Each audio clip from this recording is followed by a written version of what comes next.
Hello dear friends and families, আশা করি সবাই ভালো আছেন। আজকে আমি আপনাদেরকে শোনাবো রুদ্র গোস্বামীর কবিতা। কবিতার নাম হচ্ছে প্রেমিক হতে হলে। তো আসেন শুনি, আশা করি শুনবেন। সঙ্গ দেওয়ার জন্য অনেক ধন্যবাদ।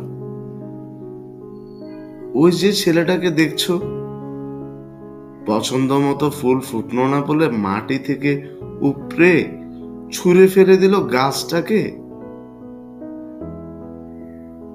ছেলেটার ভীষণ জেদ, ও কখনো প্রেমিক হতে পারবে না।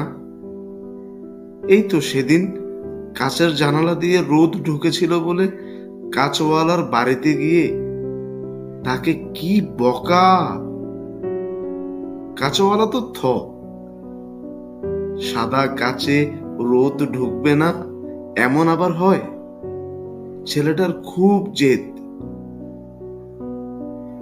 ও শুধু দেখে আর চেনে, বুঝতে জানে না। প্রেমিক হতে হলে ঋতু বুঝতে হয়, যেমন কোন ঋতুটার বুক ভর্তি বিষ, কোন ঋতুটা ভীষণ একা একা, কোন ঋতুটা প্লাবন, কোন ঋতুতে খুব কৃষ্ণচূড়া ফোটে।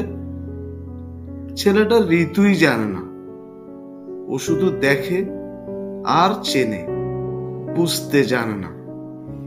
ছেলেটা কখনো প্রেমিক হতে পারবে না।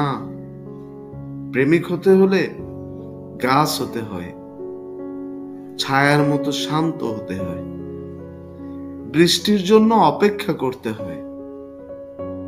জেদি মানুষেরা কখনো গাছ হতে পছন্দ করে না,